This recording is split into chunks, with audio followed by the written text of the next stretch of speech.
about to start. Good morning, everybody. And welcome to FTG Thursday. Boy, oh boy, as I was watching and looking at the internets yesterday and saw this person right here. Oh, she's over there. That person right there, that person's a legislator in my state. And I got to thinking, I used to have this theme or this thought that I used to talk about a lot about the Tumblrization of America, the BuzzFeed influence on the world. If you were anywhere near YouTube in the middle of the last decade, because we're in a new decade, you would have saw a lot of when we used to talk about SJWs and Tumblr and BuzzFeed and the bedroom feminists. Well, guess who's in charge now? Guess who's in charge? Those from the Tumblrites of the 2010s are now, some of them are in your state legislature, and they're saying things and they're testifying before Congress. They're in your university. They're teachers. They're the teachers now, and oh boy, it's crazy. So anyway, that's what at least part of the theme is today. It's FTG Thursday. You know what that means. And if you don't know what that means, ask a friend in the chat because they will tell you what FTG means. Anyway, that's what we're doing today. So, are you ready for a little action? Action. Let's start this thing. Stop that music. Play the intro.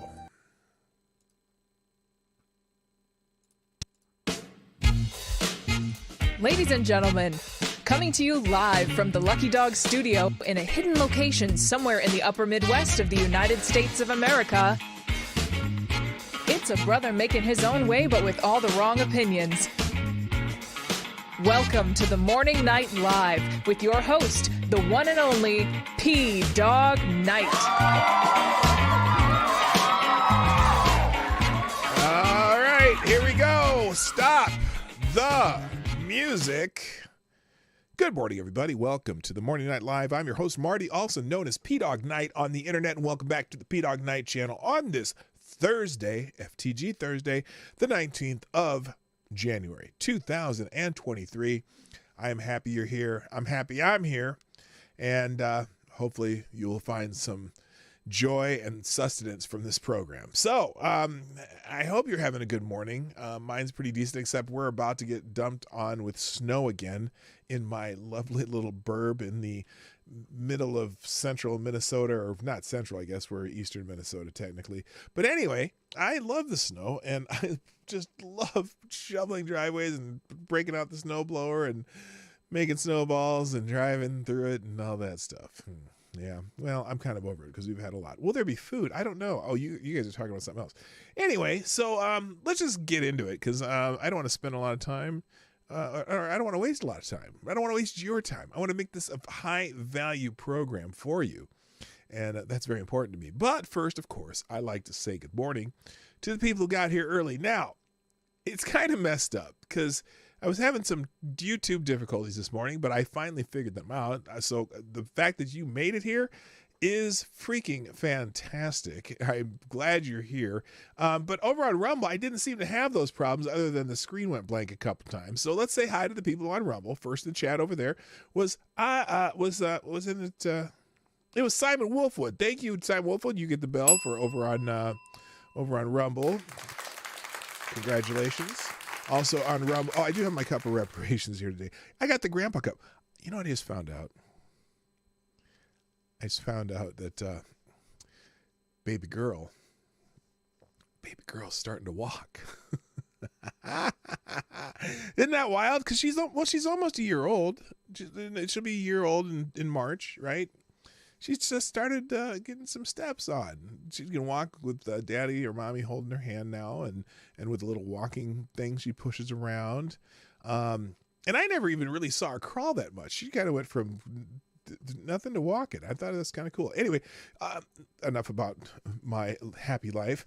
Also, good morning, Avocados Diabli, Septus Wolf, Mike Savage, Blarg, and Furry Kitten over on Rumble. Thank you for joining me over on Rumble. Appreciate it. Now, on YouTube, I know who was here first. It was Avocados Diablo. So, Avocados Diablo, you get the bell. But I'm also going to throw a bell out to Jesse Leon because on both iterations of this show that were not the first one, Jesse Leon seemed to get there first. I'm going to give you a bell, too. So, you get a bell, and you get a bell, and you get a bell. Anyway, also good morning, Zombie Teddy, Unacceptable Views, James Colley, Mike Savage, Blarg, Hate Campbell, one of the original viewers in the Morning Night Lives in the house, Avocados Diablo, of course, I said already.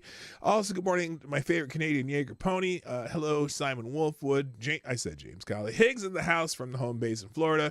Rotten Corpse is here. Good morning also to Jethro Hetero. Nomad's here. Hammer time. And Attack Alpaca. Who else am I missing? Is that everybody? HP Lovecraft, what's up? GDSOB, nice to see you. And Tyrannus.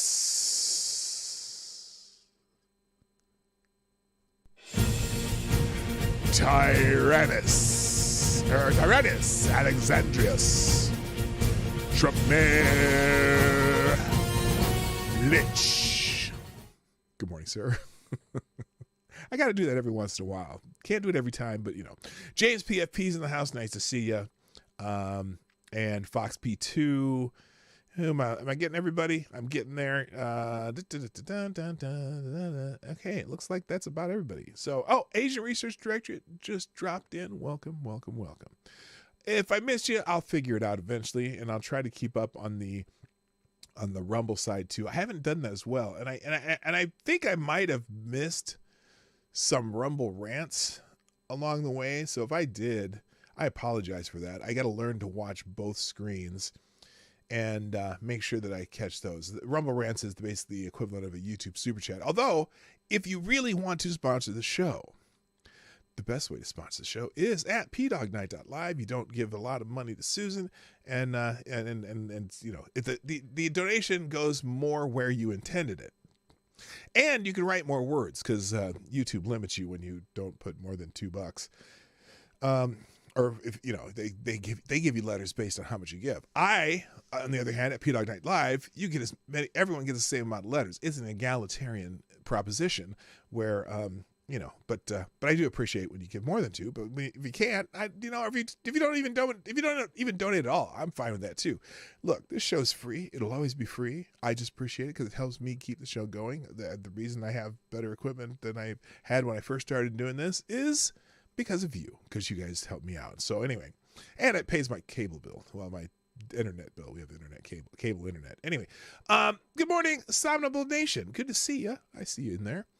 And then a couple thank yous real quick. Let's get this going. I think, who did it? I hope I didn't screw it up.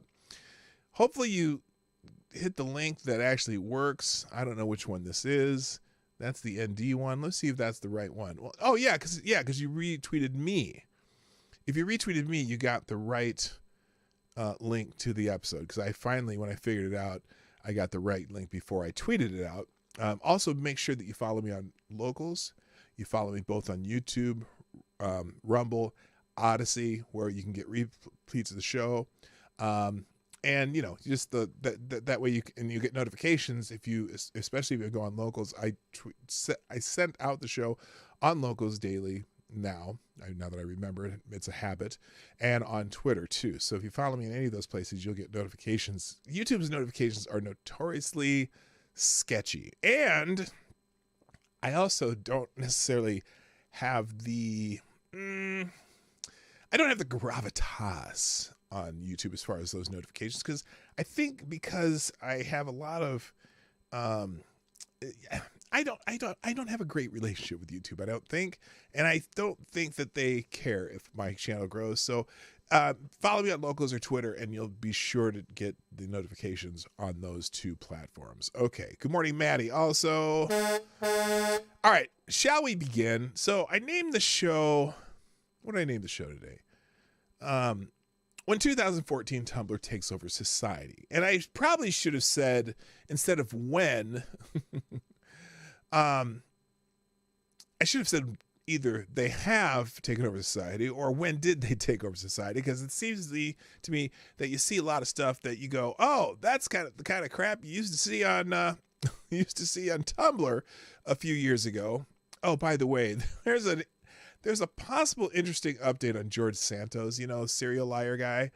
I'll try to get to that too. In fact, maybe I'll do it before I talk about that. I'll put it right over here. Before him, after him.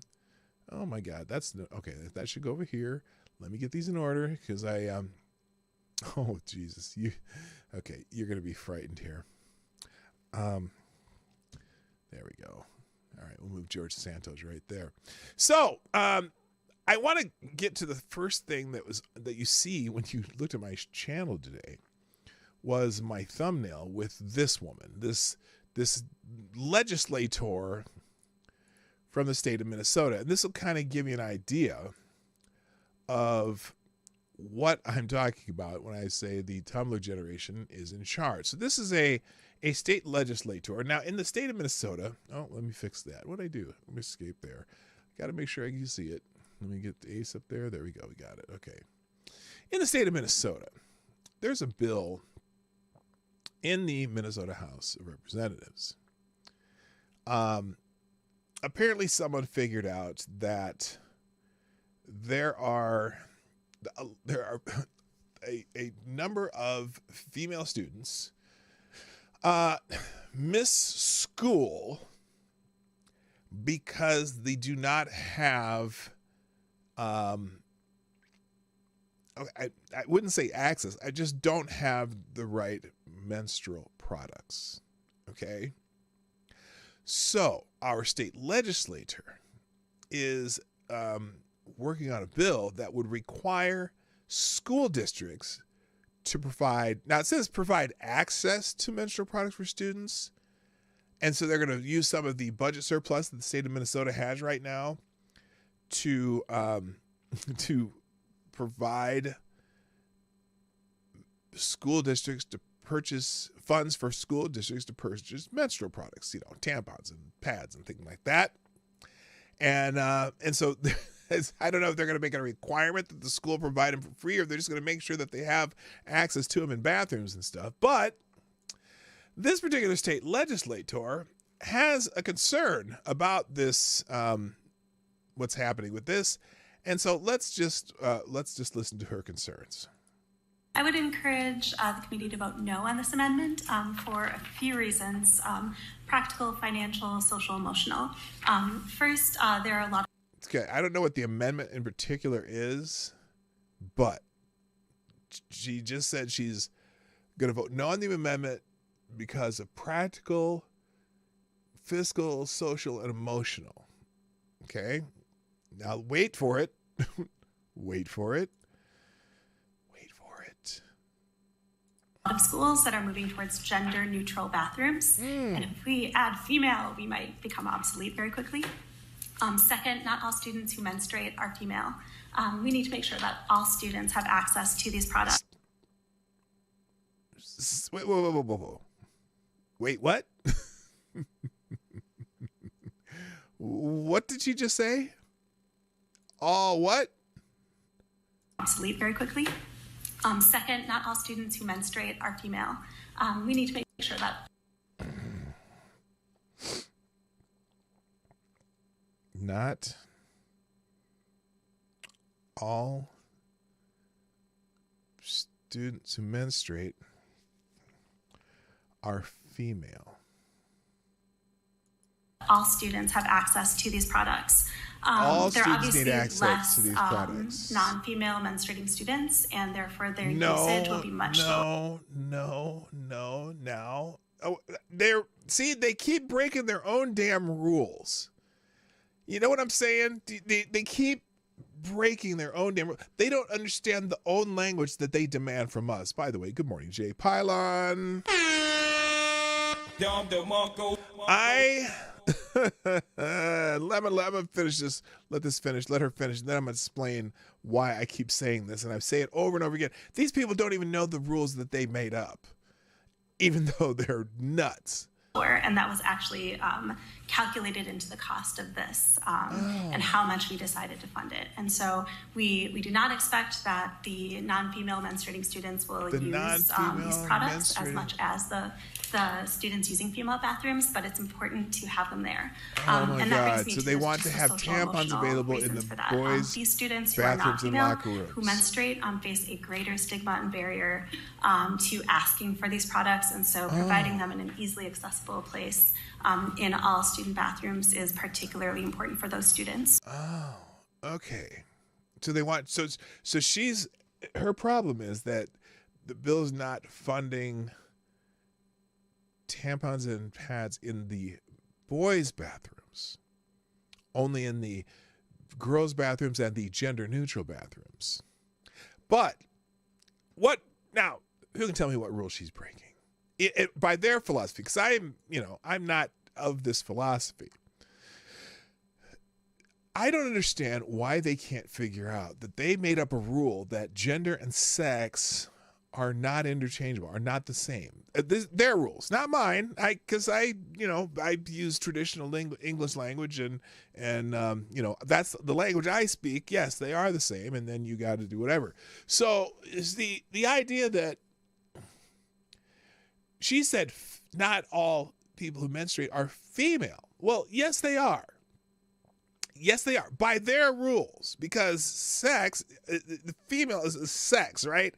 Girl and boy to them is gender. Now, I tend to conflate the two like we have for thousands and tens of thousands of years, probably in the human history.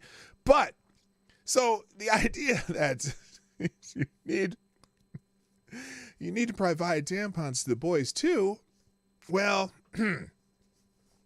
just doesn't it defies their own logic. Now, some of them are starting to say, well, biological sex is not real either, because anything to make at least the 0.5% who really believe this feel better is very important.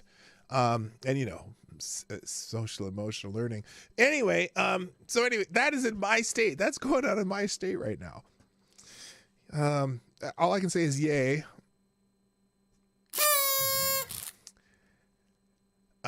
Moving on. Now, anyway, Sandra Feist is a representative. Now, did they even? Oh, probably shouldn't. Well, she's on a public access here, so her phone number was in that video. It doesn't matter. Don't bother Sandra Feist. She's weird, but I am going to give an FTG to our representative Sandra Feist, first FTG of the day. And along this theme, this is I know that. Okay, I want you to brace yourself. Okay. I want you to brace yourself, because this is just one of these. Well, first of all, when I flip this over, I'm telling you, brace yourself right now, because oh no, gender hetero. I'll show it, but that doesn't sound right. Oh my goodness, no, don't do that. And once again, it's a white woman causing problems. Go figure. Yeah, it's the white liberal women that are the worst. Although, we saw that one woman testifying for Congress, the Stanford professor that was having the exchange with James Hawley a while back. That was a black woman. So but it is certainly the either the woke white liberal women or the college professors that are all on this weird stuff. So anyway, all right. Now, again, I said I've given you warning, fair warning. Brace yourself, because when I flip this over, it's going to be very startling to you right off the bat. Just the image, okay? The image is going to startle you. Here we go. I'm telling you, get ready. Here it is. Okay, so this is somebody who's going to tell you about why something about pronoun shit, and every once in a while, I got to talk about the pronouns, because it's another one of those things that annoys me. And since it is, since 14 Tumblr has taken over the world. I certainly, pronouns is a part of that because, I remember when Milo Stewart was talking about the 72 different genders and whatnot. Anyway, let's go. Hello, TC, by the way. Let's just go here and listen to someone lecture you about how you speak. To advocate for how difficult it is to use gender-neutral pronouns. Nobody said that the gender binary was easy. Okay, now, first of all, the gender-neutral pronouns. Hi, Rodline. That's your wife? Oh, no, future wife. I got it. Yeah, she's got kind of some interesting piercings. I think anyway, I don't want to talk about her piercings. The gender binary is gender-neutral pronouns. Nobody said that the gender binary was easy. These are not my preferred pronouns. These are my pronouns. No, now here we go again. Someone telling you these are my pronouns. You don't own your pronouns. That's the other thing. It always bothers me. You don't own your pronouns. You do not, because the pronouns are not something that people talk to you with. Hello, AWOL. They're not people that talk. They don't talk to you. That's just it. I'm not talking to you when I use pronouns referring to you. By definition, I'm not talking to you because your pronouns, okay, your pronouns, as far as I'm concerned, are you, yours, and yourself. As in, go fuck yourself. So anyway, now that's a little early in the stream to be swearing, isn't it? Anyway, so she's lecturing us again. Hello, my dumb movies. You will use them, or you will not refer to me.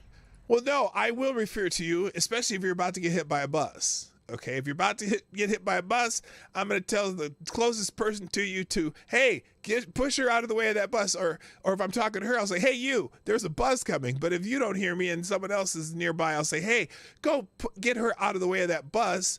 And if they can't figure it out, well, then you're going to get hit by the bus. But I don't want you to get hit by the bus. That's why I'm saying, hey, tell her there's a bus coming. So anyway, that's the only, and guess what? Pronouns aren't for me to validate your whatever it is you are, think you are, want to be, whatever. Pronouns are there for me to have understanding with the person I'm talking to. And if you're about to get hit by a bus and you look like a girl, I'm going to say, hey, get her out of the way of that bus. Or maybe I should just say nothing and let it happen. No, I would not do that. I would attempt to save you by yelling at the person closest to you and tell them to pull you out of the way of the bus, but she's going to keep lecturing us. At all. If you misgender me by mistake... You know what? It's impossible for me to misgender you by mistake. It's not, because generally I'm not talking to you. I don't care. And I'm not... I swear to God, if you came up to me and tried to tell me about your pronouns, I'd be like, go jump in a lake or something, because I live in Minnesota. There's lots of lakes. You got a lot of choices when you say that in Minnesota. So anyway. Fix it and move on. No, I don't need to fix it. I don't need your elaborate apology. I don't care how many times you say sorry. I don't care how many times you tell me what your pronouns are. Just don't do it again. Moreover. It's funny, too, how there's so many. It's funny, again, this whole gender stuff that's going on, it's just a way for the kids who used to be weird in school to have power.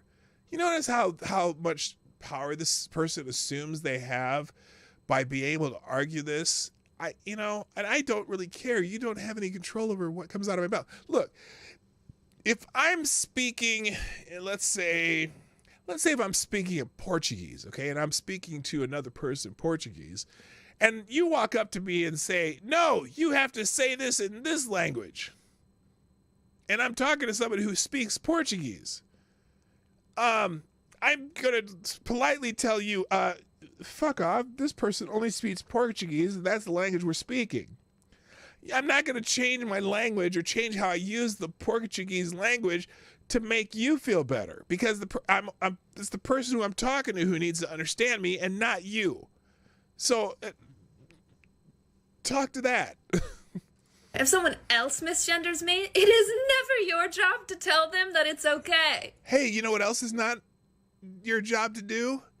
It's never your job to tell them, to correct them either. unless I have an understanding that this person is a her. And if my understanding of the language I speak that this person is a her, then I'm going to say, I think that's a her. Although it's ambiguous. Well, it's not ambiguous in this case. This is obviously a female human being, which I would refer to as a her, because I use pronouns based on your sex, not your perceived or self-perceived gender. Unless there's a, well, then again, I guess that's not true, because I guess I'll call Caitlyn Jenner she, I guess, because he's now a she, sort of, but it's just more like on the fly, okay? If Caitlyn Jenner's about to get hit by a bus, and take a quick glance and I go, oh, someone tell her to get out of the way of that bus, because in a quick glance, I'm just going to say that. It's not even a judgment call on that person. I'm not judging you. I'm not making fun of you. I'm not trying to, make a social statement. I'm just saying, get her out of the front of that bus before she dies. I'm just, Because it isn't. no. I get it. The discussion of the gender spectrum confuses you. No, it doesn't confuse me. It doesn't confuse. Okay, it does. That's the other part. See, now, I, as I made the reference to 2014 Tumblr, have been hearing these arguments for, probably I started paying attention to YouTube a little more in about 2014. And then I got onto YouTube as a creator in 2016, and I've been on ever since, and they've been hearing these arguments forever and ever. The gender spectrum argument doesn't confuse me. I just don't agree. That's a big difference. I completely understand that you believe that gender is a spectrum, it's separate from sex, or even some of you say, that sex is a spectrum because there's this tiny 0.100018% of people who are intersex, which is not another sex, it's just an anomaly. And I also understand that the gender spectrum, by using it to make yourself a little more unique and interesting, makes you feel special, but I don't see you as special. I don't, and I won't see you as special. I just see you as an annoying little prig. Is that a word? I didn't want to say prick because normally I reserve that for males, but anyway, this obviously female human being who I would refer to as her. It's not misgendering. I'm speaking my language to the people I'm talking to now. Now, I'm not talking. Are any of you talking to her? Anyone? Bueller? No? See? I'm talking to you. You guys understand who I'm talking about, because that's how language works. You and I have a common language that we're using, and it's separate from that person. That person. She's over there in the screen over there. From that person. Okay? Oh, I just figured this out. If I point at the screen on here, that'll point the right way. Anyway, let's And that's fine, but if you don't know anything about it, don't fucking speak on it. To advocate. No, I know a lot about it, and I know it is a way for you to feel special. It's like, you would be an emo. No, in my day, what would you be? What would you be in my day? Because I'm way past the emos and the, she would be she would probably be one of the punkers, the punks, the punk rockers, like back in my day, because they were the ones who were kind of off to themselves and, wore really crazy shit to get attention. And so, this is the attention-seeking behavior that the Tumblr generation has bred. Goth's a little beyond. Goth was after me, although there was the goth thing was kind of starting. That was kind of 80s, 90s, right? Late 80s, 90s. It was more. There was a lot more. It was more punk rocks. Punk rockers were big because I'm early 80s. So anyway, yeah. But I'm too young to be a beatnik. Okay, there you go. I'm way too young for that. Or even the mods. The mods was a little before me too. Anyway, this crazy bitch. Anyway, all right, now there is. Oh, I said I was going to give an update on George Sanders. Now I haven't confirmed this. This was on Twitter, and apparently, what the hell happened there? Oh, there it is. It's all good. This happened on Twitter. That someone posted this, and I don't know if this is true or not, but the lying guy, George Santos, the Republican congressperson from Long Island who has lied about his entire life. Apparently, he used to live in Brazil, and that is known. Well, apparently, this person. Well, here, let me do this first. I'm going to put it on here so you can see it. Apparently, George Santos might have been a drag queen at one time. Now, this person named Marissa says, I spoke by phone with Eula Rochard, a Brazilian drag queen who was friends with George Santos when he lived near Rio. She said everyone knew him as Anthony, never George, or by his drag name, Katara, and confirms this photo is from a 2008 drag show in Icaria Beach, Brazil. And then there's, I conducted my interview with Eula along with a translator, a friend of mine from Brazil. So the responses I'm sharing are English translations from Portuguese. Eula says she met Santos when she was 16 or 17 years old and became friends because they were both gay and enjoyed drag. Eula saw a story about Santos on Brazilian news and was sure it was him. She shared the news with a group of friends and everyone doubted her. So she looked for an old picture to confirm and she decided to post it to social media to prove to her friends she was right. Now, the important context here is that Santos ran as a far-right candidate and continues to align himself with transphobes and homophobes who target drag shows with violence. Really? Now wait a minute.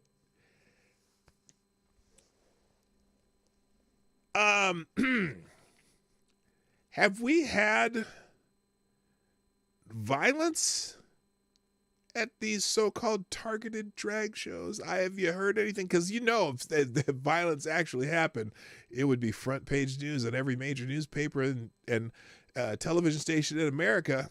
I haven't heard about the violence yet. Now, granted, people have protested the all-age drag shows, where they take kids and have people make caricatures of women in very sexually suggestive manners. Well, I haven't heard the violence yet, but, well, I'm not even going to say but. I just haven't heard it yet. So anyway, and then she adds, drag is beautiful. Hypocrisy and anti-drag, anti-trans bigotry are not. Well, drag is entertainment for adults. I don't know if it's beautiful or I got to tell you, it certainly is a caricature that is certainly not in the ideal of the original ideations of feminism. Let's just put it that way. So anyway, this person's saying that is George Santos. We don't know for sure if that's a fact, but it's interesting.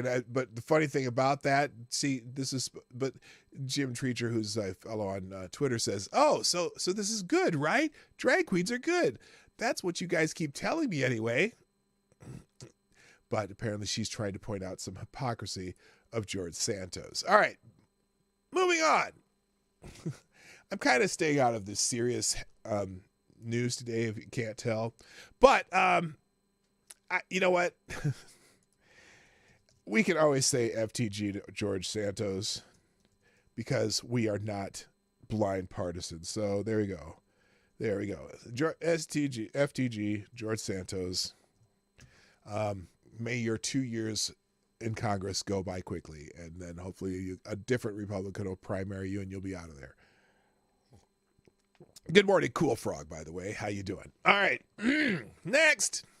So there's a little kerfluffle in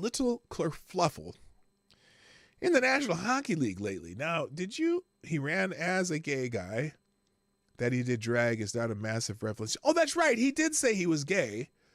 So that's okay. So it's not a revelation that he's gay. Gay? Anyway, good morning, Jim Beam.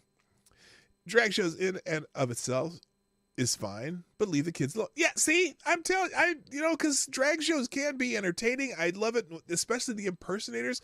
My wife and daughter, when we were out in Vegas, it must have been 5 years ago.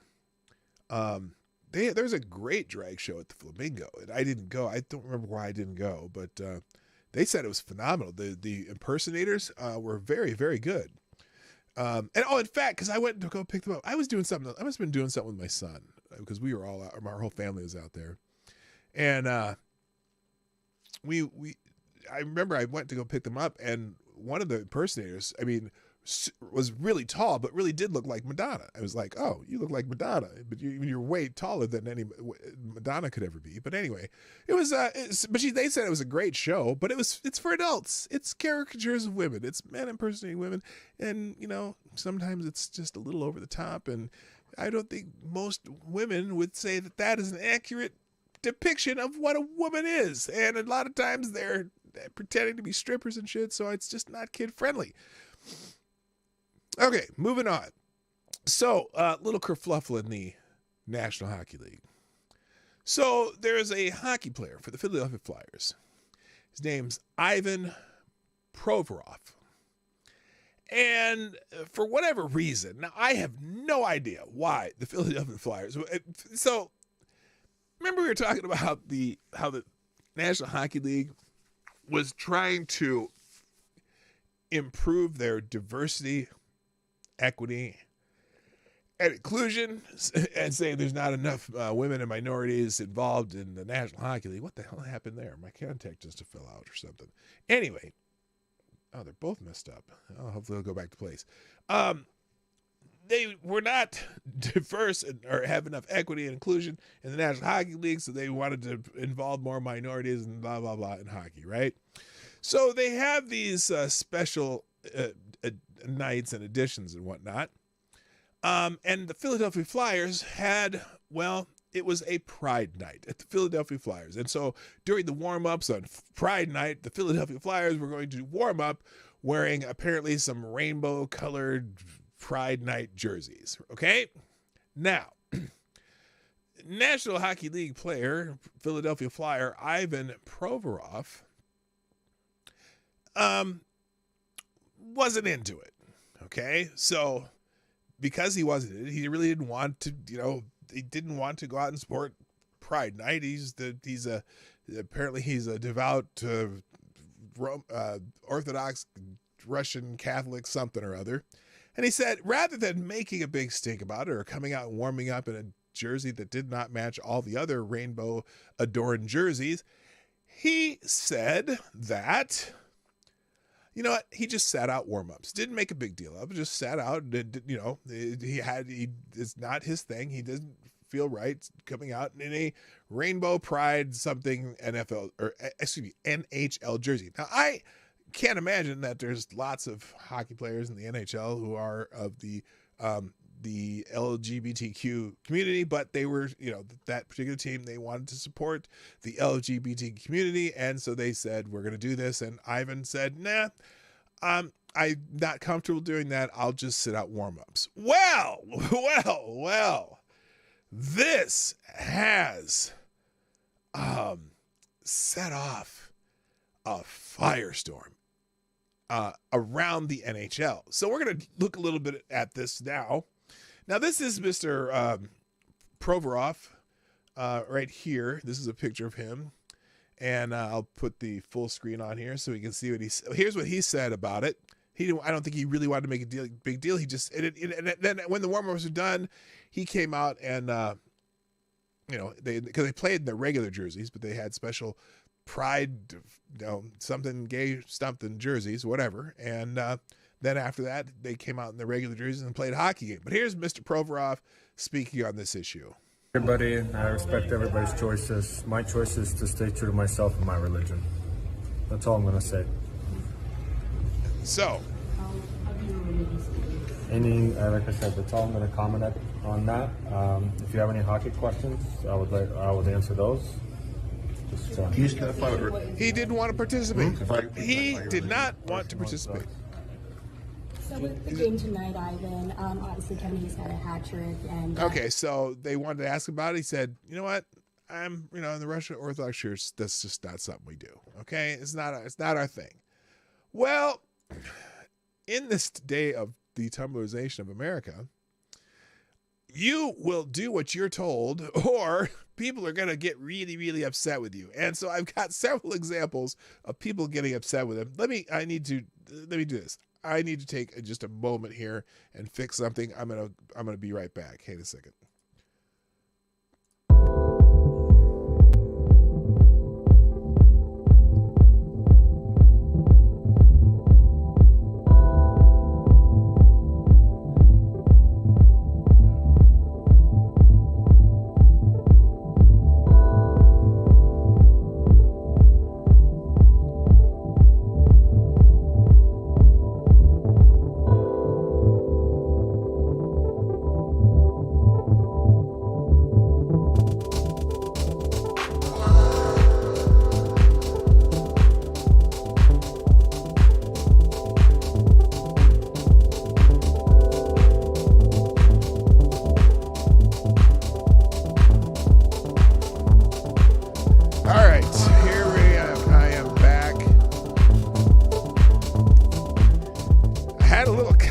Issue. It was driving me crazy. I couldn't see. So now I fixed it. My eyes are better. Here we go. All right. So here's some reactions to Ivan Provorov. And this just tells you a lot about where we're going here. Because right now you are not allowed to dissent from anything that the big guns tell you. Here's one of the reactions. This is someone named Gord Miller, TSN. Who does Gord Miller do? Is he a sportscaster? No, and TSN, the Sports Network, NHL International Hockey commentator, who says Ivan Provorov has the right to refuse to participate in the Pride Night activities in Philadelphia. The Flyers should have responded by not allowing him to play in the game. Freedom of expression does not give you freedom from the consequences of your words or actions. Now, he didn't come out and say, F them Fs. He didn't say anything. He just said, you know what, I'll sit out during warm-ups. Yes, Lord Stanhope, exactly. FTG, Gord Miller. Whoops. Wait, what the hell did I do there? Here we go. So there's one FTG, okay?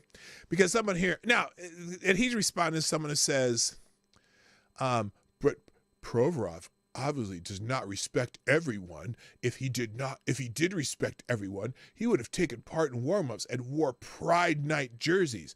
Don't hide behind religion. Really? I have questions. Let's say he was. Say he was one of our Muslim brothers and sisters. Would you have said the same thing then? I'm just curious. Would you have said the same thing?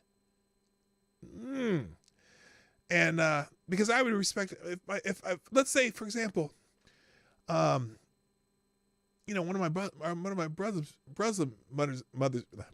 Muslim brothers and sisters, right? We're playing hockey, right? And that's certainly possible. There's a lot of Muslims here in Minnesota, and hockey's a popular sport in Minnesota. Let's say one of my Muslim brothers and sisters were playing hockey, and we had Pork Producers Appreciation Night, and everyone had to wear a pig jersey during warm-up. Now, would you allow your Muslim brother to sit out during warm-ups because he didn't want to wear a pig jersey during warm-ups because that's insulting to him and his religion? I would absolutely allow that. I would absolutely say that's fine. And you can come play in the hockey game later when we take the pig jerseys off.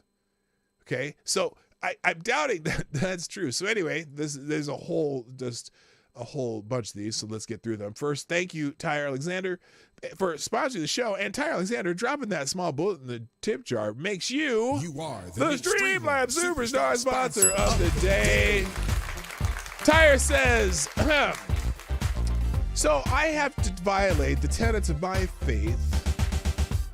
Tyre says, I have to violate the tenets of my faith to make you feel good. But if I was Muslim, I can push you from a fucking tower to your death because my faith demands, and you would care me as much as the most LGBT friendly religion on earth. FTG, those bitches. I mangled that, but I think everyone got the idea. And yes, that's the point, Tyre. Exactly. And also thank you, Maddie, dropping a link in the tip jar. Now, Maddie, you are the new Streamlabs Superstar sponsor of the day. Maddie says, now I can see if he made a stink and caused a scene. He did not. He simply sat out. If he was Muslim, they wouldn't have said shit. It's because he's Catholic. No, and I bet a lot of it's because he's Russian too. They don't like him, the fact that he's a Russian too. Because right now, the Russians are the bad guys, right? The Russians are the bad guys. They seem to have disdain for Christians. Well, yeah, they do. Absolutely. And I'm sure that a lot of the players they're probably not the only players like, are we really doing this? Why? No one here is gay. We're not. Yes, we support gay people, but no one here is gay. Okay, so and then someone else here put, "Hey, remember the '80s when everyone said we should keep politics out of sports? I miss those days. Explain to me the consequence of expressing his freedom of religion is missing the game. Seems dangerously close to workplace discrimination. Oh shit, that's something else too. So anyway, also, let's see, I've got a couple of these. This this is a publication called The Athletic. Now this person, Aaron, someone says, this guy, I had to drop Aaron Provorov from my fantasy team today. It's not my fault though. I have to stay true to my belief and my religion. My religion is that I don't knowingly roster shitty bigots. Oh, I'm sure he's just devastated that you dropped him from your fantasy hockey team. What a jerk. So anyway, here's how The Athletic wrote it out. Let's see how I just want to hear the language that they use. O'Connor, on Philadelphia Fire's Pride Night, Ivan Provorov sparked division and embarrassment. Now remember, he didn't come out on the ice yelling, F these Effers. No, he didn't. He just stayed in the locker room during warm-ups. He didn't make a big deal out of it. He didn't make a big stink. He didn't do anything. On Tuesday night of 20 Philadelphia Flyers players, as expected, hit the ice for 6:30 p.m. warm-ups in anticipation of their game against the Anaheim Ducks. But one player didn't. Ivan Provorov. I should have some really ominous music. Is there? Let me see if there's something ominous. Ominous. Let's try this. There's nothing. Oh, here we go. Ominous.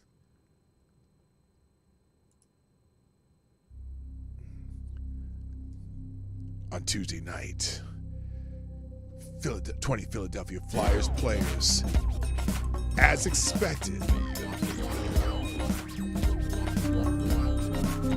hit the ice for 6:30 p.m. warm-ups in anticipation of their game against the Anaheim Ducks. But one player didn't. Ivan Provorov. Provorov, as a rule, doesn't miss games. His only 3 NHL absences were mandated by league-wide COVID-19 protocols, not due to injury. So when Provorov didn't hit the ice wearing the Pride jerseys donned by all his teammates in honor of the Flyers' Pride Night, in celebration and support of the LGBTQ plus community, it raised eyebrows, especially because only a little over an hour before, Flyers head coach John Tortorella said there would be no changes in his lines and pairs from the night before. Oh, now you got to log in to read the rest. Anyway, they basically wrote this scare quote article about this, and I don't want to. You know what I'll do? I will give you an archive version for the tabs, but I'm not going to read that article because it's basically ripping Provorov for having a conscience about his own beliefs, and that shall not be done. Why isn't this saving? Oh, it is. Anyway, thank you, Jabari. Jabari's in the house. Jabari, what's up? Good to see you. Jabari says, Geigh, Geigh, people are trying to rewrite the Torah, Bible, and Quran. It's impossible to follow those books and believe in their nonsense. They know this, so they are trying to destroy religion and spirituality. Well, I think that's a strong possibility. You know, it's funny because there's a church right near me that is basically the gay trans church, I guess, the Lutheran church. They have and if gay and trans people want to worship God, I don't care. That's good. I guess that's a good thing. It's just weird because they're constantly having inclusions, celebrations, and this and that, and they have they have like the latest full on trans whatever flag with the little triangle with the black and brown in it, and this all the letters, and it's like every time there's a new one they add to their flag. It's kind of wild. Anyway. Thank you, Rod Lyde, who says, I demand a Christian Pride Night. Everyone must wear Jesus is my Savior jerseys. I think that's fair. Oh, God. You know how that would go over. That would go over, yeah, that'd go over great. Anyway, there's, what is this? Oh, I am going to read the rest of this article now that the archive version popped up. So let's read the rest of this because it's kind of amazing to me. Thank you, Black Hebrew Israelite, for sponsoring the show. That's right. Who says, journalists believe, journalists believes that their personal held belief is in butt sex trumps straight Christians' belief in traditional relationships. That's right. Now they demand to have people of faith be fired and censored if they don't adhere to the will of the heathens. That's right. Okay. I didn't say that with the right inflection. But, okay, so here's the rest of this article. Eyebrows were further raised when Provo hit the ice like normal just minutes before the puck drop and was announced as part of the lineup. Oh, my God, they made it part of the lineup even though he didn't warm up in his Pride jersey. Hello, Dumbbeard. Was there a connection between the team-wide Pride Night gesture and Provorov's absence from warm-ups? Yeah, he was taking it in the behind back in the locker room and didn't make it out in time. I don't think so. He says, yep. So here, he says, so I respect everybody, and I respect everybody's choices. My choices is stay true to myself and my Russian Orthodox religion, Provorov said after the game, and explaining his decision to sit out warm-ups, declining any further comment on the situation. That's all I'm going to say. And look, Ivan, if you ever get a glimpse of this, you don't have to say anything else. You just made a choice. You're not trying to disrespect anybody. You just made a choice and removed yourself from a situation you weren't comfortable with. You know, I think it's okay to remove yourself from situations you're not comfortable with. You don't have to celebrate everybody and everything. Look, if they had Christopher Columbus night at the Philadelphia Flyers, I'm sure there's a few people who would sit out at least any honoring of Christopher Columbus because, you know, they would want it to have to be, Indigenous People Day instead. But so this is silly. Thank you, Jabari. Again, a real colonizer put up their flag when they take over. That's why you see it on churches, synagogues, schools, and office buildings. Well, that's kind of how it is, isn't it? Thank you again, Jabari. By the way, it's great to have you here, my brother. Nice to see you. So the Flyers, in anticipation of Provorov's looming comments, well, that sounds ominous, his looming comments, and clearly trying their best to get out in front of the situation. Why is it a situation? Oh, you must obey. Released the following statement just before Provorov spoke. Quote, the Philadelphia Flyers organization is committed to inclusivity and is proud to support the LGBTQ plus community. Many of our players are active in their support of local LGBTQ plus organizations, and we were proud to host our annual Pride Night again this year. The Flyers will continue to be strong advocates for inclusivity and the LGBTQ plus community. Da, da, da, da, da, da. Sounds like a struggle session to me. Hi, Lindsay. Welcome back. Also, Z are the heroes in the house. Nice to see you. sounds like the NHL is in the middle of a struggle section. The Philadelphia Flyers are in the middle of a struggle section. The NHL wrote something for them to read, because the problem, however, now here this author continues. The problem, however, is that through Provorov's actions or non-actions, the Flyers as a team and an organization were not being strong advocates for inclusivity. Really? Because one player decided to sit it out without making a big deal out of it. Now you all are making a big deal out of it. The whole team were not being strong advocates for inclusivity. One of their highest profile players, due to an unwillingness to wear a jersey for about 20 minutes before a game, made it impossible. He turned their entire night, complete with a blowout 5-2 victory, into a shell of its intended self, into a shell of its intended self and an embarrassing episode. What were they there for that night? Were they there to make some just phony ass gesture? Or were they there to play a hockey game? What the hell? Now, they continue. Pride Night isn't the only time special jerseys were donned by players during warm-up. The Flyers, for example, all wore Claude Giroux's number 28 before his final and 1,000th game with the organization. The team also wears camouflage-styled warm-up jerseys on the yearly Military Appreciation Night. So what? Look, if there was a player who was completely anti-war and he sat out without making a big fuss about it on Military Appreciation Night, do you think any of these fucking reporters would be saying it's a bad thing? They'd probably be glorifying him for following his conscience. Leave the guy alone. He didn't make a big deal out of it. You're making a big deal out of it. What message does the unified wearing of those jerseys say? We support you. We appreciate you. We have your back. Well, Claude Giroux was their teammate. Okay? Is there a giant groundswell of season ticket holders from the LGBT community at the hockey games? Is that a gay thing? I didn't know this. I'm not familiar. Anyway, Pride Night was supposed to be no different, but Provorov didn't take part.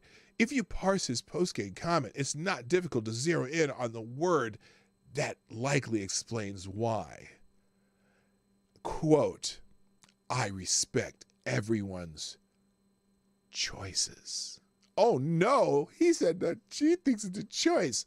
Well, maybe he's talking about his teammates choosing to participate too. Anyway, on a night when the Flyers, Provorov's employer, held Pride Night to support the LGBTQ plus community and combat harmful inaccuracies. Wait a minute. You mean warming up in rainbow jerseys will combat harmful inaccuracies?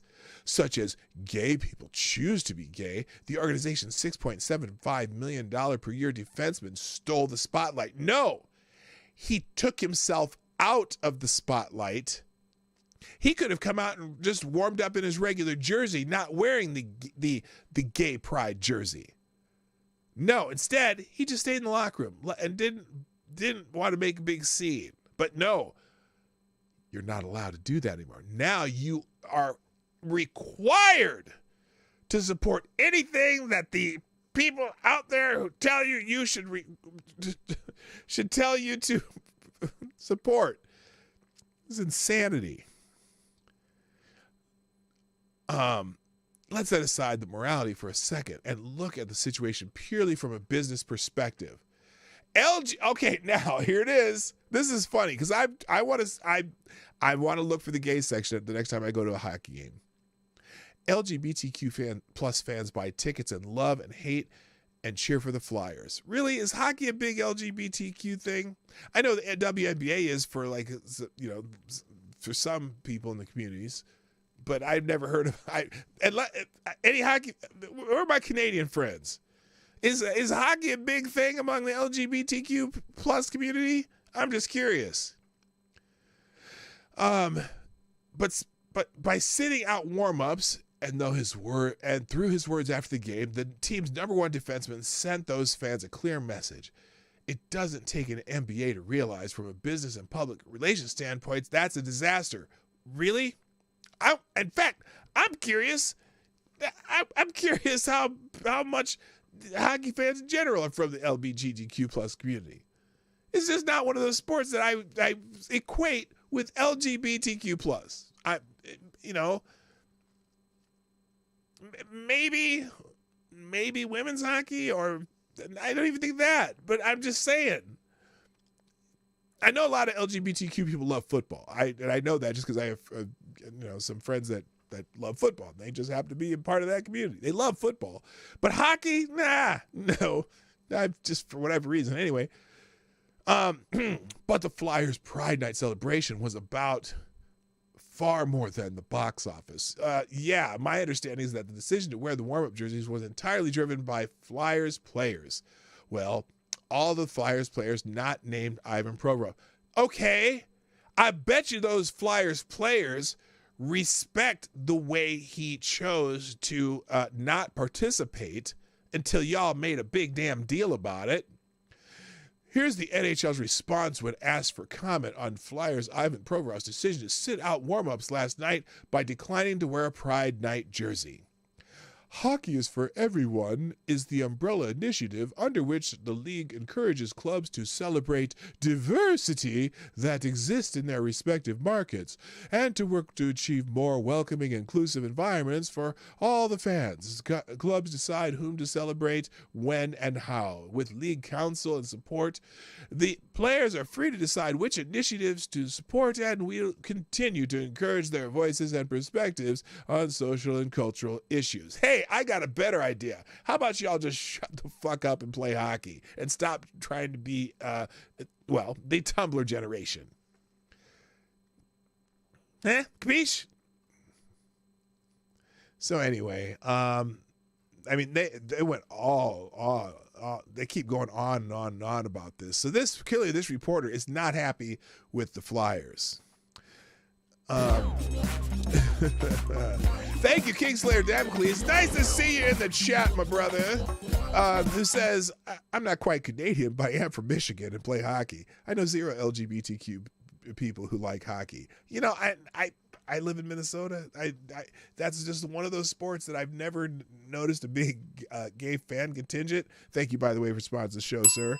And like I said, but I do like the gay people I know who are into sports, almost to a T, like football, and also they follow the Twins a little bit, but also basketball, just Timberwolves and the WNBA, the Lynx here in Minnesota. But hockey, there might be some.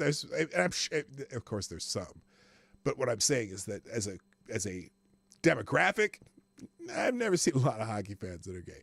Anyway, so moving on. Some people are noticing that this shit's going crazy. Outkick, which is the who is that? The Clay Travis, NHL Network analyst, say Ivan Provorov.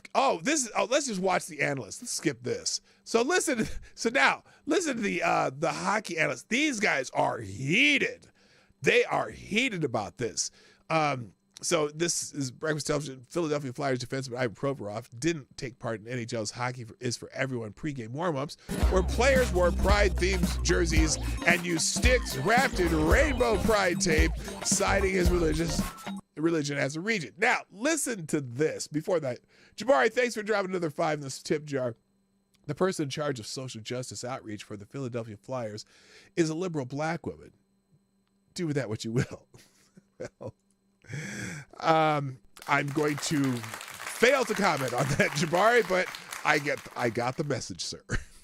So here's a couple commentators talking about this. I mean, this is incredible. That you know what would have been the smartest thing to do if I was the NHL and whatever, and even these reporters, like, how about you just let it go instead of making a big deal out of it? They're gonna. I bet you there's gonna be boycotts. There's gonna be people demanding his release. Anyway, here's one NHL analyst It's just, I was spelling out analyst, and well, never mind. Three things, technically. Provorov also spoke to the media after the game and echoed what Tortorella said, so I didn't feel the need to run it. Look at the she looks awesome. Look how serious she looks. She looks serious. She looking super serial. And this guy's heated, man. Listen. This happened in baseball last year with the Tampa Bay Rays. There were 5 members of the Tampa Bay Rays who wouldn't wear a patch supporting gay rights. And did the world survive? Where there's the Tampa is not on fire. Everyone around Tampa, no one's, what? So what? All is good in Mudville. And Major League Baseball didn't do much. Good. It was a story for a little bit. Need to. And yeah, the story went away. This could have went away, but boy, oh boy, you guys are not going to let it, are you? John Tortorella, many years ago, when racial injustice, and it still is till this day, but when Colin Kaepernick first started kneeling during national anthem, said anyone who does that on my team is going to sit, and he has a son who's an Army Ranger. So it's not like Tortorella in the past hasn't spoken on. Well, let's take that example too. Now I'm sure this guy would say, "Oh yeah, Colin Kaepernick make a very public scene about something. Well, they shouldn't do anything to him. He should be able to do that because of his conscience, and I don't care. You know what? What's he gonna on sensitive issues? Bad analogy. He already figured out. He figured out right away that was not a good analogy. The National Hockey League is hockey is for everyone. Okay. So. The theme is not hockey is for everyone, ... unless you don't believe in gay rights, then do whatever you want. If the National Hockey League is going to do this, if any league is going to do this, do it properly or reevaluate what you're doing. So apparently, now he's saying that, no, they should fire him. I bet. I mean, what's your other choice? Because he sat out. He didn't make a scene. He just stayed in the locker room. And they're berating him. Because there's not a lot of repercussions that I'm seeing from any league. Now, it could change with the NHL. I think you fine the Flyers $1 million for this. I'm not kidding. Fine them $1 million because one stop player. Offending people on nights where it's not about that. It's supposed to be about inclusivity. And guess what? Every one of the team participated except for one guy who felt in his conscience he couldn't do it. But you think they should be fined $1 million for that player? Do you think the guy should be blackballed from hockey for the rest of his life? Do you think he should just go wither and die, maybe not be able to have a bank account and not be able to be on social media? And should he be shunned from society because he made a personal decision? The national... I don't know what network it is. This is, I don't know. The Hockey League need to attack this and figure this out. Because what I heard last night was offensive and didn't make any sense. It was offensive. It was offensive because he took himself out of the situation that he didn't support. Did you find Colin Kaepernick offensive? A lot of people did. And I thought, you know what, look, Colin Kaepernick, whatever. He made a statement. It's NHL Network. Yeah. Instance, if that was a military night, okay? Right. If anyone in Canada or in the States on a military appreciation night wouldn't wear a jersey pregame, do you have any idea the uproar that would have happened on that? Sure, and there's an uproar on this too, and people can complain about it and talk about it, but the idea that you're going to fine the team $1 million, if a player said, you know what, I am a pacifist, and so I'm going to go sit in the locker room during warm-ups on the military jersey night, you would be celebrating this man, that guy, and you'd be defending him with all of your rhetoric that you're using right now, but going a different way. So it's just amazing. Do you have any idea the backlash? Do you have any idea what happened on social media? It's ridiculous. You mean what like happened. what's But happening just a minute now? ago, we were talking about the uproar that was happening with FIFA fever, where if you were seen with so much as a rainbow anywhere, you had to fear for your life, imprisonment, or death. Yeah. Seriously. So, and now here we are. I just think the NHL has to do something here. This is not good enough. This is it's not good enough. enough. Hockey is for everyone, ... unless you don't agree with gay rights, is not the phrasing of this. You're either in this or you're not. And one last point. Listen to this. Nothing scares me more than any human being who says, I'm not doing this because of my religious beliefs. There we go again. And of course, that's only for one religion, Christianity.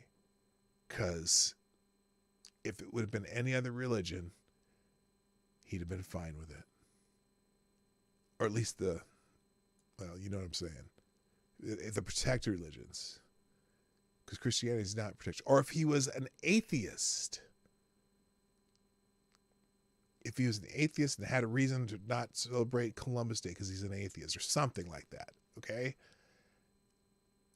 Because when you looked in people's lives, you normally say that publicly, you'd throw up at what you saw. You would throw up at what you saw. No, I wouldn't. And I have seen that a million times in a lot of different ways. So don't give me that. With respect. Don't give me that because no one's perfect. All right? Don't feed me the religious beliefs line. And all of a sudden the NHL is going to back off this. The National Hockey League so you shouldn't have religious. needs to fine that organization $1 million and reevaluate how they support gay rights. Because that is insulting. That is the #1 trending topic in Canada. That is insulting what happened in Philadelphia. And if the NHL's serious about this, they say they are. We'll see. Mm-hmm. Now, Lydia, come on over here with your strap on and peg me. Okay, moving on. Jesus Christ. That's not the only one. Oh, wait. Oh, why are these all out of order? Son of a bitch. I got a couple of these out of order. So here's another one of those saying, of course, Ivan Provorov is more than happy to play pregame dress-up when it does align with his belief systems. Now, that confuses me too. So are you saying that players are required to do things that do not align with their belief systems? That's what these people are saying. Okay? That's what they're saying. You're not allowed to have beliefs that are not congruent with what we're doing on this particular special night in the NHL, or you should be shunned. It's amazing to me. So anyway, enough of that. There's some others here in the tab that I have, but I'm going to skip over them because I got them out of order anyway. But there is one really good point here that I wanted to make. That someone else made actually for me, and it's this. It's not inclusivity if they're forcing people to do it. It's called force. It's what, by definition, extremists do: force people to bend the knee. So, and that's seems to be what's happening with the 2014 Tumblr generation that's in charge right now. All right, I'm going to move on to a couple other things to get out of here. Former President, that was a slip. Former Vice President Albert Gore, who's of the Gore family, famous white supremacist family from Tennessee, but Gore apparently changed his ways while he was pandering as a Democrat later on. He went on a little bit of a rant at the World Economic Forum yesterday, talking about global warming. And if you remember who Al Gore is, he made a famous movie in 2000-something called An Inconvenient Truth, right? Hello, Reese. How you doing? Inconvenient Truth. And so he's an expert on climate change because he's a former senator and former vice president, and he made a movie with some predictions. And he had an interesting take at the World Economic Forum the other day, or yesterday, 2 days ago in Davos, boiling the oceans. He went on a little bit of an unhinged rant and also condemned the detainment of Greta Thunberg. Former Vice President Al Gore ranted about climate change during the World Economic Forum in Davos, Switzerland, and condemned the purported detainment of activist Greta Thunberg, the famous make a headline and make your first line the same as the headline. The former Democratic presidential candidate said in an impassioned Jeremiad, I've never heard that word before, at the conference that carbon emissions are raising the temperature of the troposphere, the part of the atmosphere that contains oxygen, and to an unsustainable degree. He claimed that increased emissions are linked to extreme weather events and the apparent boiling of the oceans. Now, I have not seen the video of boiling oceans yet. If you have some video of the ocean boiling, please send it to me and I'll certainly put it on the show. He says that we're still putting 162 million tons into the air every day, and the accumulated amount is now trapping as much extra heat as would be released by 600,000 Hiroshima-class atomic bombs exploding every single day on Earth. Let's just say that the former vice president, never to be president, is a little hyperbolic. I thought they had some video on this. There was a couple key points, but anyway, he went off on about climate change, and then he was also mad. So apparently, there was some pictures the other day of Greta Thunberg supposedly being arrested, and that was the headline, and at least some of the outlets that put it on. But then you realize, because she was what was she doing? She was protesting a coal plant. Where was that? That was over in let's see. She was Gore, who served in the administration of former President Bill Clinton, also condemned the purported detainment of Greta Thunberg after she and other activists protested the expansion of a coal mine in Germany. So the 20-year-old was initially photographed smiling as German police picked her up and carried her away. Video later emerged showing the police effectively allowing the media to take pictures and film Thunberg before they removed her from the area. So basically, they didn't detain her. They moved her from a space that they didn't want her in and made her stand there, and people were taking pictures, and then she walked away. Well, Al Gore thought that was terrible, too. So anyway, there's another, maybe there's a video in this one. Oh, no, this is 9 minutes long.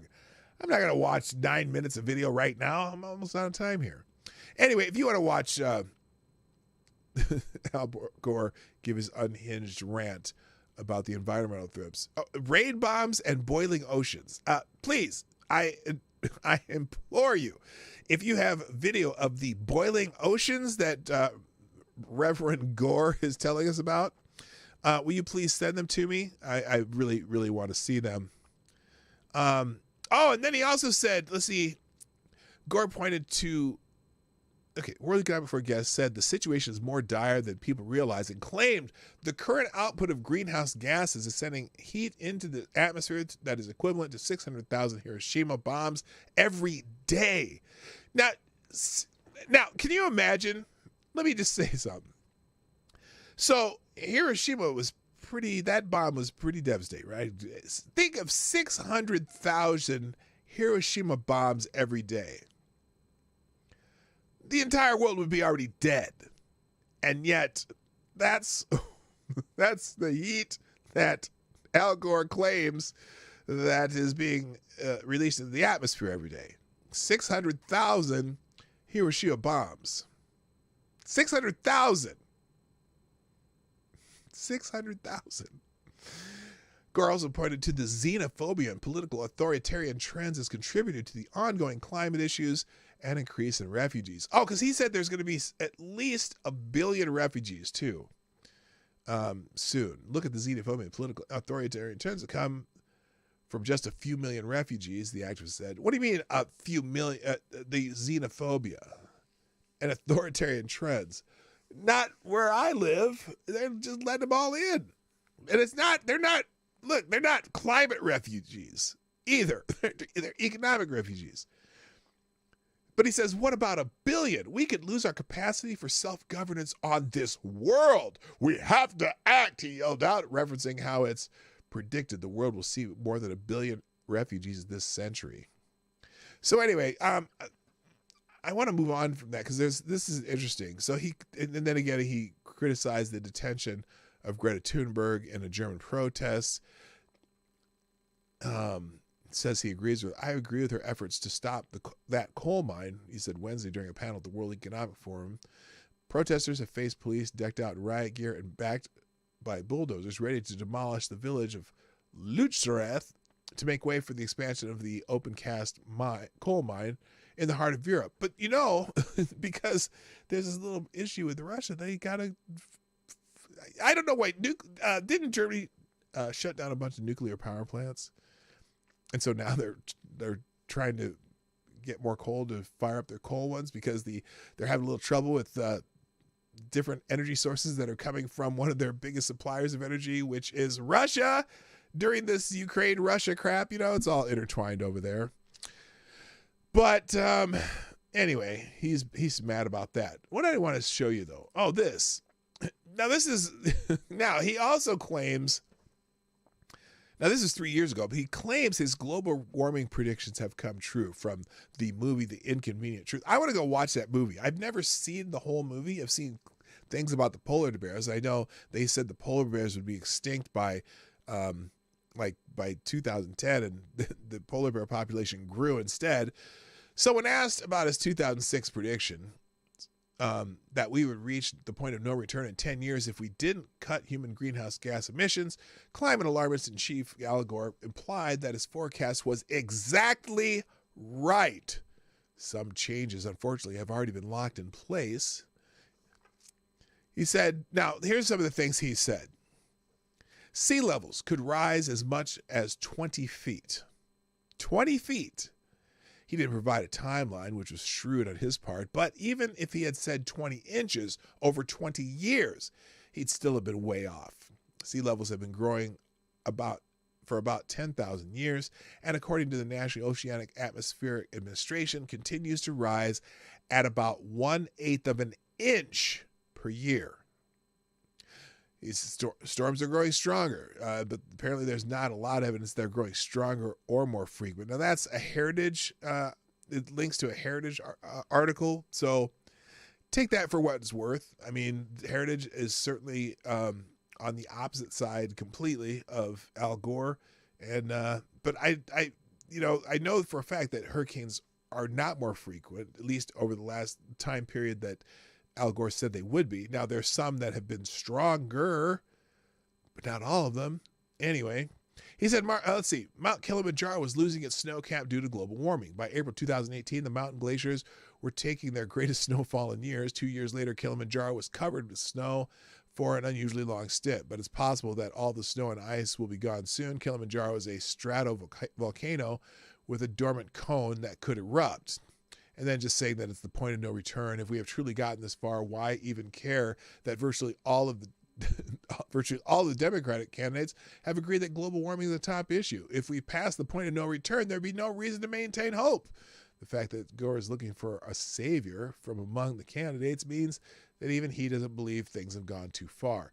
Now, but he was supposed to be the savior anyway. So I'm going to have a couple articles in the links.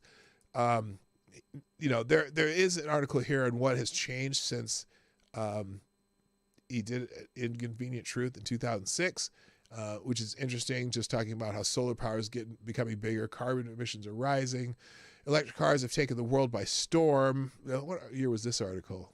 This is 2017. By the storm, there's a lot of electric cars, yes. Global surface temperatures are rising, sea levels are rising, but again, here's what they say sea levels are rising. From 2006 to 2016, sea levels increased about 41.24 millimeters. Now, notice they use the term millimeters, which is about 1.62 inches.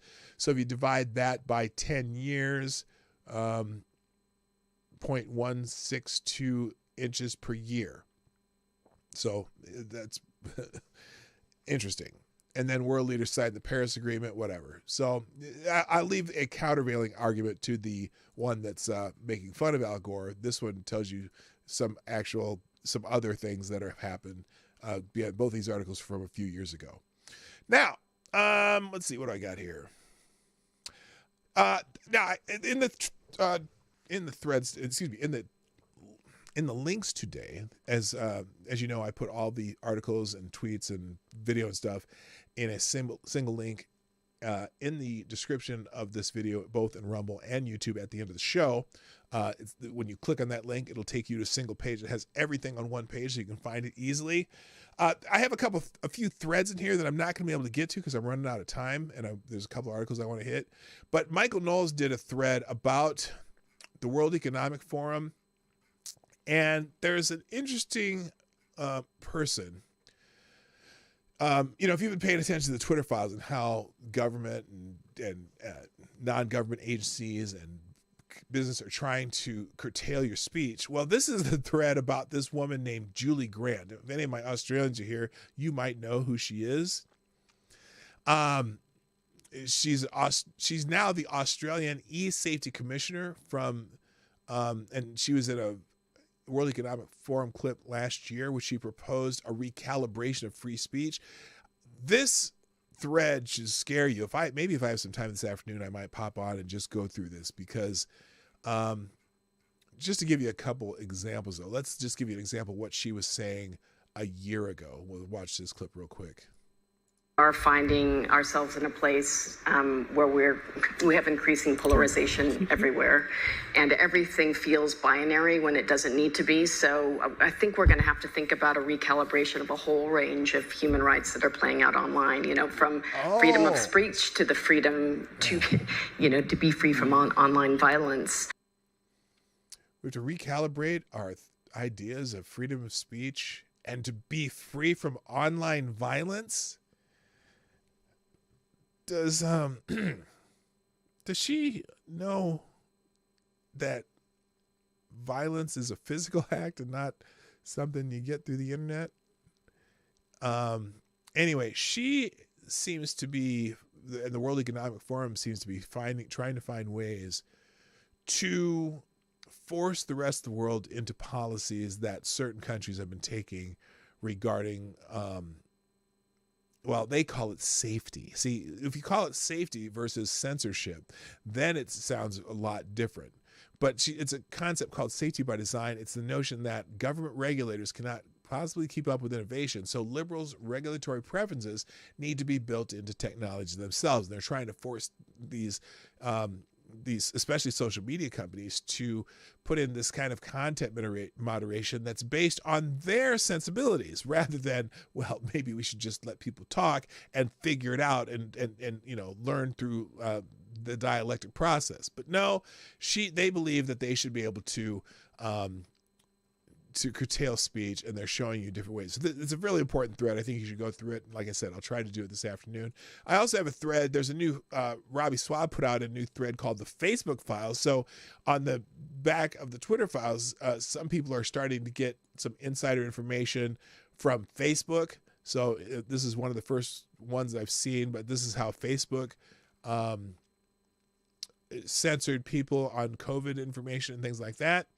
And then the third one is this one. Oh, this is if you didn't see any of the press conference yesterday of Latrine Jean-Pierre trying to answer questions about the classified documents found in the Biden's home and his office closet and by his Corvette in the garage or whatever. This is her not answering these questions. She's starting to have a contentious relationship with the press, and not just the Peter Duceys of the world. Much of the mainstream press is now starting to starting to push back at some of her bullshit now, and it's not pretty. Again, maybe I'll do just a separate show for all of these three things. So, but let's see. So what do I have left? And then, there's another one too. This one from Ace of Spades showing. So there's two different threads of her trying to answer questions of reporters, and the reporters are not making it easy for her. Of course, she's not the best at this job, so it makes it even harder. All right. Now, just a couple things, and then before we get out of here, here's a good one. Keep hype alive. Pennsylvania Democrats want a J6 day in schools.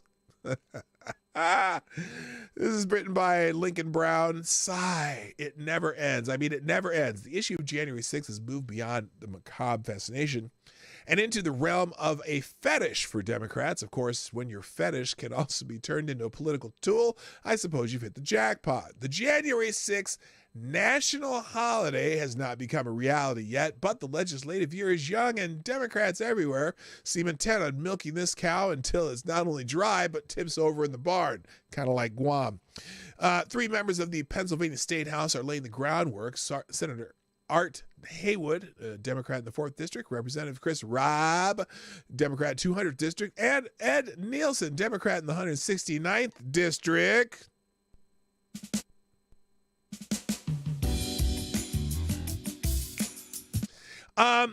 All plan to support legislation that will create a January 6th observance day in Pennsylvania schools. They all represent districts in Philadelphia, and not so startling coincidence, are all Democrats. Haywood has issued a memorandum that he will introduce the legislation to honor the 9 people who died during the incidents. Oh, they're so full of shit, including 5 police officers, according to the memo. The language is inflammatory and calls the rioters, quote, armed and trained insurrectionists. So now they're not only just armed, they are armed and trained insurrectionists who executed a planned and violent attack to stop Congress from carrying out the Electoral College process required by the U.S. Constitution. The memorandum alleges that 9,400 rioters surrounded the Capitol and clashed with some police. So, yeah. Thank you, Carnivore Dad, for dropping a small bullet in the tip jar. Yes, kind of like Guam. So so this is, they're milking this for to no end. Here's his memo. The rioters fought their way in with baseball bats, tasers, chemical agents, hockey sticks, fire extinguishers, broken pieces of infrastructure, and brought and stolen military-grade equipment. Really? Is there such thing as a military-grade baseball bat? I didn't see a whole lot of baseball bats. Did you? It's so funny. They're milking the shit out of this. They sought out the vice president, members of Congress, and their staff, who narrowly escaped with their lives. What? They destroyed large parts of the historical building and ruined priceless artifacts as they invaded and vandalized the Senate and House chambers. Now, did any of you see reports? I'm just curious, and I'm genuinely asking this question. Of ruined priceless artifacts. Anyone? You would think if there were ruined priceless artifacts, I'm pretty sure those photos would be on the internet ad nauseum. I mean, you would never not see it again. Now, I've seen the picture of the guy carrying the podium that he moved from one side of the hallway to the middle of the foyer there. I've seen the guy in the horns standing in the room. I saw the guy who picked up some of the security zip ties over and over. I've seen the guy with his feet on Nancy Pelosi's desk. I haven't seen a single photograph of ruined priceless artifacts, unless you're talking about Nancy Pelosi's laptop, and we don't even know where that ended up. So this is bullshit. Now, and then he says, on January 6, 2021, members of the U.S. Capitol Police Department and D.C. Metro Police Department face the unprecedented situation of defending the U.S. Capitol building from armed and trained insurrectionists. The rioters executed and planned and violent attack to stop Congress from carrying out the Electoral College process required by the U.S. Constitution. And then they're saying that, oh my God. Then he also says the officers are Howard Liebengood, Brian Sicknick, Kyle Freitag, Gunther Hashida, and Jeffrey Smith. So they're saying that those officers all died on that day, which none of them did. Not one officer died that day. St. Nick had an aneurysm the next day. Aneurysm or stroke? A stroke. I thought of the same thing. He had 2 strokes the next day. 3 of those others committed suicide within long after January 6th. And 1 was struck by a car, by an attack by some guy in a car that was aiming his car at police officers, and he got out to attack with a knife, and that guy died from injuries when getting hit by a car. Nothing to do with January 6th. But they continue, this legislation is about embracing truth and being a country that is actively engaged in fighting systems of oppression. This moment demands reconciliation with a clear-eyed and honest assessment, okay, they failed there, of what it will take to get back on a path toward atonement and healing that we so desperately need. Holy shit. What a lying piece of shit. Excuse me. Anyway, I thought that was hilarious. Let's see. Let me do one more before I go. Let's see. We'll skip this one. Oh, by the way, Project Veritas has a new video out if you haven't seen it yet. To catch activists boasting about selling illegal CRT curriculum to indoctrinate kids and mocking Governor Kemp. They've got a couple videos coming out, so I'll put that in the links too. In Florida, public universities are spending millions in taxpayer dollars on woke education initiatives. So apparently they're spending approximately $28 million to fund diversity, equity, inclusion, and critical race theory programs on campus. The report was compiled at the request of Republican Governor Ron DeSantis' administration to determine how much state funding was supporting DEI and CRT, and the funds were used to support university departments' activities and courses. Interesting article. You can check that out. And then in legal inspiration, remember we were talking about the school that wasn't giving out their National Merit Awards in, I think it was Fairfax County, Virginia, because they wanted to have equity, whatever. Well, apparently now they've found 16 schools that did this. At least 16 Virginia schools allegedly withheld merit awards from students. Remember, these National Merit Scholarships and Commendable Student Awards often result in scholarships for the students who get these awards. And they withheld them because of equity. So it's a case of equity cutting off high achievers off at the knees. Last week, 3 Virginia schools admitted to withholding merit awards from students in the name of equity. 3 days ago, a number of schools went up to 7.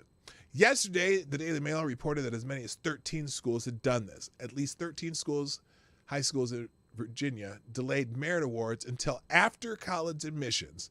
As State Attorney General says, they're specifically targeting Asian American students. So they're targeting minorities with this equity inclusion shit. Minorities most affected. So you could see that article, but FTG to all those school districts. And then finally, what's this last one? Oh, back to Ivan, was it Provorov? You ever see the Seinfeld episode where, what's the dude's across the hall's name?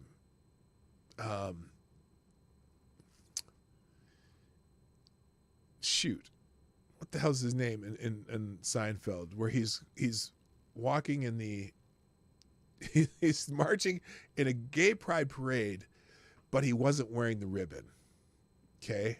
And this is a joke that's been coming around. Who doesn't wear the ribbon? Philadelphia Flyers defenseman refused to take the pregame skate last night, the team's LGBTQ warm-up jersey, citing preference to stay true to my religion and my beliefs. I respect everyone. I respect everyone's choices, said the player who refused to participate in Pride Night. You can imagine the hysterics Provorov's apostasy sparked among enlightened sports commentariat. Well, we saw it. We saw that total. Not Kramer. Yeah, Kramer. I wish I had queued that up. I should have queued up. Anyway, it's just another article on this. We've seen all the video. Yes, Cosmo Kramer. Hello, Shrapnel. That's a dude. I didn't see that name earlier. Welcome. Are you new here? Well, I greatly appreciate you. Oh, I mean, there's our underwater volcanoes. Oh, yeah, I saw you chat earlier. I just didn't say hi yet. So anyway, welcome to the show. So anyway, yeah, so Kramer's, he's in this gay pride march, or, you know, a march supporting gay people, but everyone's wearing a ribbon and he wasn't. And and they're all berating him for not wearing a ribbon, even though he's in the march celebrating this. So you got to look up that episode. I don't have time. Anyway, guys, I got to call it a day. I'm sorry. Thank you so much for joining me today on the Morning Night Live. If you haven't shared this stream yet, that's what I want you to do right now. Share this channel, share this stream with somebody. Coming up on our 1,000th episode of this show. And so ideally, if I can't get 10,000 subscribers by then, because I'm only at about just under 1,500 now, if I can't get to 10,000 subscribers, at least we can try to get 1,000 people here during that show. So that might be my new campaign. Because, oh, and the good news is I have also outlived one of my strikes. The only active strike on my channel is now kaput. I am strike free right now. So I'm going to try not to get a strike before my 1,000th episode, so that they, you know, because I really want to have my 1,000th episode. That episode is going to be approximately, I want to say February 10th. Let me see. Let me check the calendar here. But if you can do me a favor, I really would love to get 1,000 people watching the show on that date, February 10th. Yes, because I'm going to skip one episode and have it Friday, February 10th will be okay. Whether it's the actual 1,000 show, that's where we're going to do the 1,000th show celebration. Okay, so we'll either call it the 1,000th show if I skipped one, or we'll call it the celebration starting the new 1,000 episodes of the Morning Night Live. Anyway, that's going to be February 10th. We want 1,000 people in the chat though. There are 1,000 people watching, and I'm gonna go bug all my people who've been on this show and as guests, and see if we can get them all to get some people here and just have a really fun time. And I don't even know what we'll talk about that day. We'll probably have what I have done already is I've already invited everyone who's ever been a guest on the show to join me that day. I probably do a longer show. I'm taking that day off of work, and maybe I thought about doing a 1,000-minute show, but that's like 16 hours. I don't know if I want to do 16 hours, but I might do several hours and bring several different people in during the day, and then see a whole bunch, and then just talk about a whole bunch of different things and laugh and joke and have some fun. So get prepared for that. So, and we'll do that then. Thank you, Black Hebrew Israelite. Got in just before the bell. Dropping a deuce in the tip jar. We always get a kick out of when people drop a deuce in the tip jar. It says, why is Georgia Governor Kemp at the World Economic Forum? Because they're all in one big party. That's why. I wish I had time to talk about the World Economic Forum, but I don't. Ladies and gentlemen, thank you for joining me today. Hit the like button, share the stream, put a comment in the comment section if you're watching a replay, or if you just thought of something just now before we shut down, well, you can go back and put it in the comments. Make sure you're subscribed both on YouTube and Rumble, and follow me on Locals. That will get you, if something bad happens on YouTube and you only watch on YouTube, at least follow me on Locals so you can figure out what happened. I will do explanations there. You can also follow me on Twitter and other social media. I'm at PDogKnight pretty much anywhere you go. And that is all. I must go. Thank you for being here. My name is PDogKnight, and I'm out of here. Have a great day. Bye-bye. Hey, this is PDogKnight, and thanks for watching today on the PDogKnight channel. If you have an observation or remark you'd like to make about this video or my channel, I absolutely welcome you to write it in the comment section down below. I really look forward to hearing from you. And before you go, if you like what you saw but you're not already subscribed, please make sure you hit the subscribe button and definitely click that bell that pops up afterwards so you'll be notified when I post new videos or when we go live. I broadcast my live show, The Morning Night Live, Monday through Friday at 10 o'clock Eastern, 9 o'clock Central.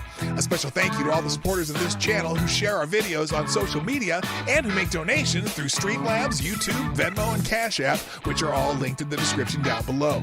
Thanks again, and until next time, I'm PDogKnight, and I'm out of here.